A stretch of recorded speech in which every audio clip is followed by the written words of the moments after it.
Hey, my name is Ryan, and I'm the boot YouTuber with the most awkward camera angles. Yes, I have a light switch and a doorknob in this camera angle, and we're working with it. Thank you so much for watching. Please enjoy the video.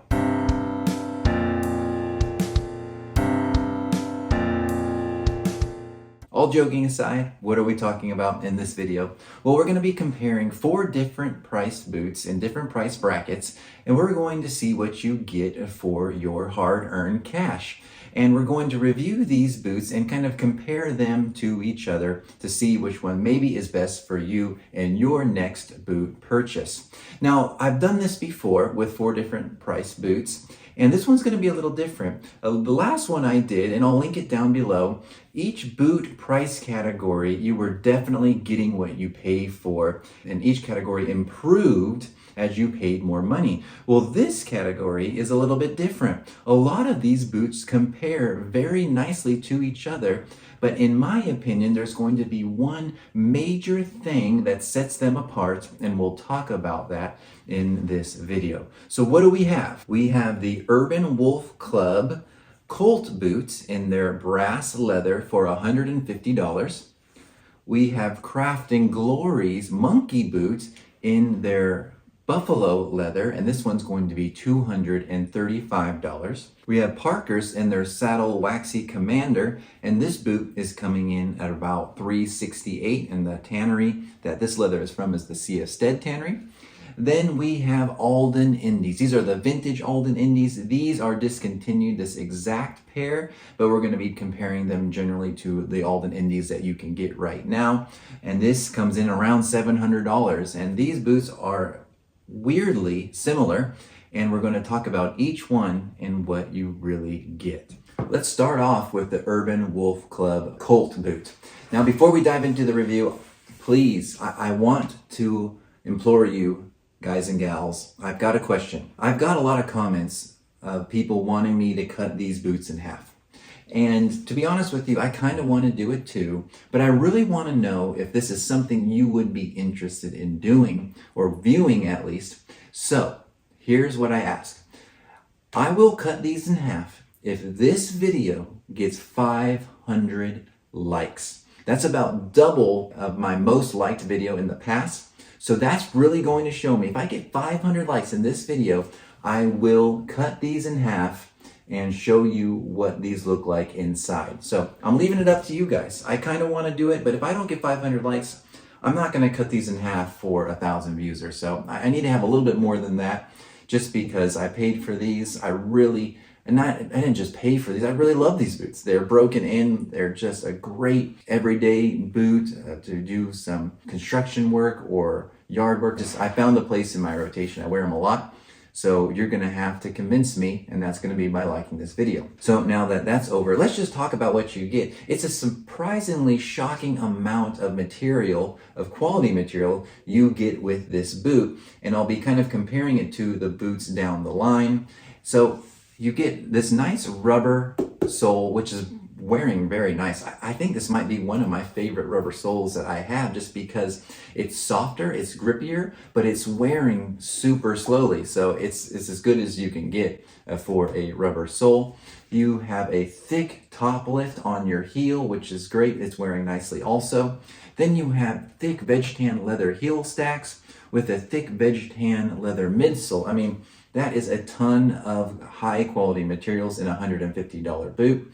Then inside the boot, you have a leather gimming, which sounds confusing, and we would know more about that if I cut the boot in half, so we'll just leave it at that. Then you have a thick veg tan leather insole. This leather insole has conformed to my foot, and it's like a slipper, especially in the front of the boot. It's really thick. It's really comfortable now that the low spots of my foot have a place to settle in. Very comfortable boot.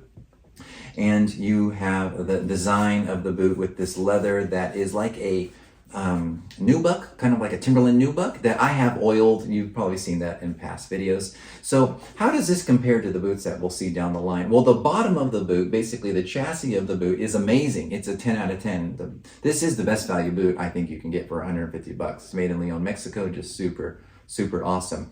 But where you're kind of seeing the price reflected is probably this upper leather. It's a no-name leather. It's a fine leather. It's a thick leather, but it's not like it's a brand name leather. It's, I think, from the Lafargue tannery in Leon, Mexico, that a lot of boot companies use, but it's just your run-of-the-mill leather. But all in all, it's an amazing boot with an amazing chassis. What's going to set this one apart, we'll talk to you about at the end, but I love this boot, highly recommend it. And it even has a leather heel counter, which is like conformed to my heel. It's awesome. Lined boot. So that's what I think about this boot. Let's see what you get now when you pay a little bit more for your boots. Now we jump into Craft and Glory and their monkey boots. So you're paying, $70, $80 more for this boot. The Urban Wolf Club has free shipping too, and you can do customizations with it. So I could go on about that boot. It's a really good boot. But now you do step up a little bit, and I'll tell you where you step up in just a second. But let's start with the sole. The sole is nice. It's more of a commando luggier sole for hiking, for maybe some light work. And it is something I got for snow. I'm sure it will be fine. It hasn't snowed yet. But it wears a little bit quicker, and that's to be expected because of these lugs. The lugs are going to wear quicker than a flatter sole. But I'm still kind of determining how fast this wears. It seemed like it was wearing fast, but then it slowed down. So I think it's still a really good sole. Then it also features a leather midsole, just like the Urban Wolf Club. The huge difference with this boot is then you're gonna get into the welt and how it's constructed. The Urban Wolf Club is a Goodyear welted boot, really good quality, it's machine stitched and everything. While the Indian made Craft and Glory is going to be hand welted, and it's going to be hand lasted. So a lot more hand work is happening. Got a little piece of dirt. Ugh. That's the thing about lug soles. Stuff's gonna be falling. It's gonna be falling all the time. And so you have more hand work that goes into this in India. And so that is something that some people think is great or they don't care about. You're gonna have to make the decision if it's worth that bump in price to you. The other thing that it has is a veg tan, a lasting board, or a veg tan insole, and then this has a veg tan sock liner insole type of deal, which it's nice. Like the Urban Wolf Club, it's not gusseted, but it is a handmade boot. It's not as refined because it is handmade, which is great.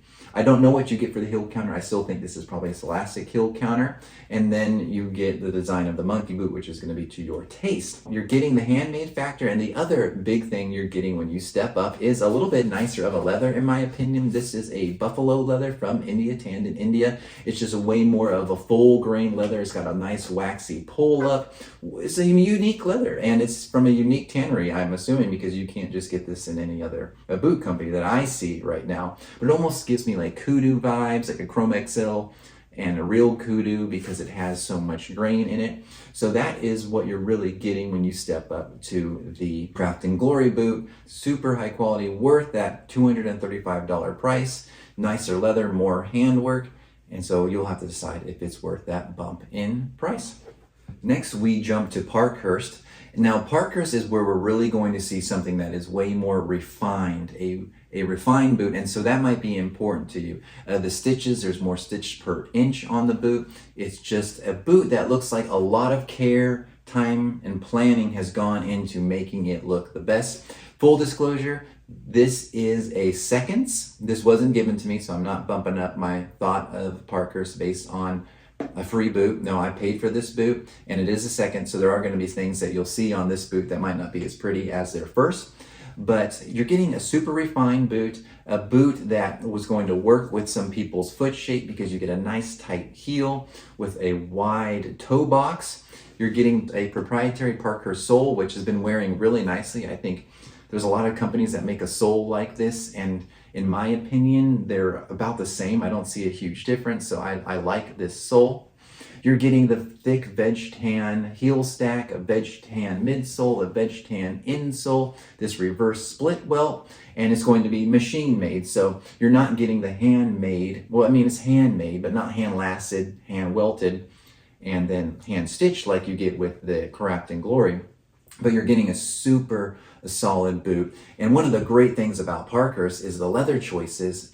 And if you can find a boot that fits you, if you find your right fit, you'll you'll be a Parkhurst fan for a long time because they're constantly coming up with cool leather choices, with cool different things that they go in stock, they're out of stock, so it makes it a little bit more special. Now, this is a big bump in price. This is $368, I believe, and it is absolutely worth it. This is where you're getting now a name brand leather. It's a CF Stead tannery, which makes the best suedes in the world. It's their waxy commander leather. It's going to patina over time. It's a little thinner. It's not the best like work boot leather, but it is going to be a super name brand leather. It's going to be something you're going to like to patina, and it's just going to change a little bit. And it's just an overall amazing boot. For $368, I highly recommend it. Now you might think, well, Ryan, well, the Urban Wolf Club is $150. Is it really that much better? Well, honestly, no. The Urban Wolf Club is a weirdly good value, but you're getting a way better leather. You're getting a really high QC boot or quality control boot that's going to come in looking great, and you're going to have, it's going to be a little bit more unique in the shape and everything. So it is absolutely worth the money. You get a nice leather heel counter. I mean, leather through and through. This is like your heritage boot, everything you want out of it. Plus you get some really cool options and last styles. And so I do think this is an amazing boot. Love my Parkhurst boot. For a second, you can even get, a better deal, but that's not what we're talking about in this video. Now, what do we think about the last boot that I have to review today? The Alden Indy, the most controversial boot on the market. Rose Anvil famously cut these apart and was super disappointed with what the quality gave you for the price, but is actually one of my favorite boots. Now, with this, the big jump is you're getting a made in America boot. So some of the materials may not be up to the same quality as the boots we've seen down the line. Even the $150 Urban Wolf Club has some better quality ingredients, so to speak. But what you're getting is a made in America boot that is just timeless. So with this, you've got fiberboard that gets like a cardboard-like leather board, heel stack. You do have a leather midsole, but then you have this little bit of rubber in the midsole, which some people hate. It is a mini lug commando half sole and a split reverse welt. And then you get this leather that I believe is from the Horween Tannery. You're getting, again, with your Alden boots, you're getting a name brand leather and a name brand shoe. So component by component, it doesn't stack up really, and that's unfortunate, but it still is worth the money because Alden's, they have a loyal fan base, they have stores that you can go to, and they have a name that commands a little bit more respect. And what I mean by that is selling these on the used market. You can sell Alden's pretty good on eBay if they've been taken care of. These boots have lasted for like 15 years, and I still bought them for $300 later. I bought them used. So there is amazing value with Alden's. Their split leather insole is a little bit lower quality than the other boots that have a thick veg tan leather insole. But Alden does that on purpose because they want it to break in quicker, and it's more like their dress shoes. It's like my Crockett and Jones dress shoes. So it's putting the right pieces in place for what the boot's going to be used for. You don't always need a logger, a Nix Builder Pro to go do office work. So this is the boot that has got a great look to it, a great name, made in America. It is worth the price. I do think it's one of the most beautiful boots that has ever been designed. It's a classic silhouette. That mock toe stitch is amazing. So you are paying a lot for these things. But there is a key that you're going to be paying for if you're an Alden guy, and you'll know this, and I'm going to talk about that key in my next scene. I'll compare all four boots together. So what's this super mysterious thing that I've been alluding to throughout this video that is going to make each of these either worth it or not worth it? Quite simply, it's their sizing, aka their last. The last is the mold that these boots are built off, and these boots are going to fit you differently depending on your foot shape, and that might be what makes all the difference in the world. So first, let's look at Urban Wolf Club. So the Urban Wolf Club has a pointier last. Now they have other boots that have a more bulbous last, and it's a good last. It's a generic last, which is fine. This is a last that I've seen, this one in particular, on more like cowboy boot styles. But the big difference, and what I would say if there's any negative about it, is how thick this middle part of the boot is. It's a lot wider. It doesn't really grip the underneath part of your foot. The toe fits fine. and depending on what boot you get, it's going to fit differently. But it's going to work with a lot of shapes because of it, but it's not going to be the perfect shape or perfect size for anyone. So that is going to be, well, it will be for someone, I'm assuming. So I take that back.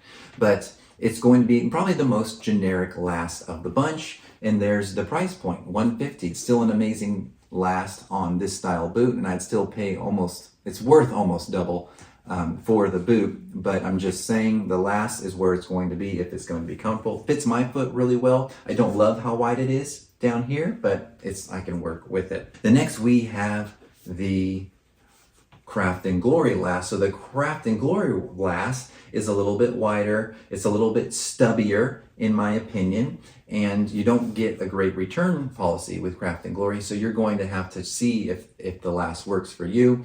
The sizing, it works okay for me with this boot. You send them a sketch of your foot and then they size the boot, and it's been okay. I might have gone a little bit too small with this, to be honest with you, and that might be my fault too. But the last is really just like a generic last too. It's more of a last you would see on a department store boot, and that's fine.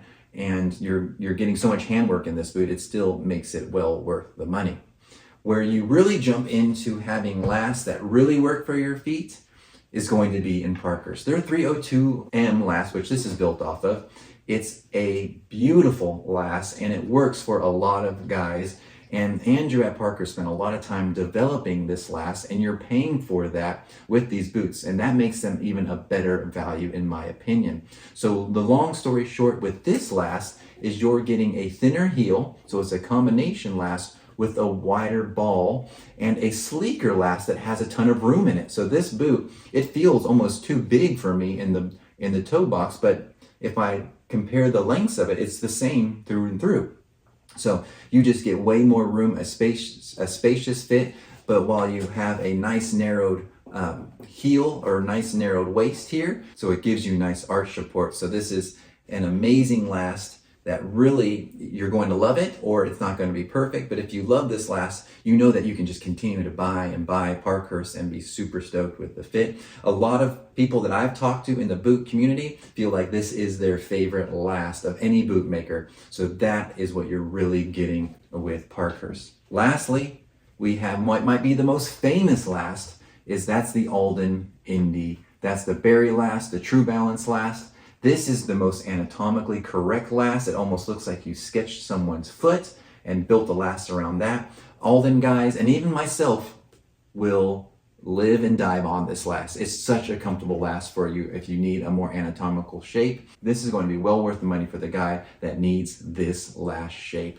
And that's what I think about these for different values. In conclusion, what is my opinion? They all work for different reasons. A lot of it's going to come down to shape, the color selection, the leather selection, but they all are worth it in their own price range. Of course, this is the best value. It's $150 and it's an amazing boot. This is going to be, the best one if you want just your straight up value prospect. They all have something that they offer that's a little bit unique to each one that makes them worth the money. So thank you so much for watching this video. I know it was a little bit of a longer video where I rambled on about these boots. I want to do more comparison videos like this so you guys know what you're getting with each boot. But all in all, these boots are built very similar, and you're going to have to see what your wallet will allow you to do with these boots. So thank you so much for watching this. Please comment any questions you have about any of these boots down below, and I will see you on the next one.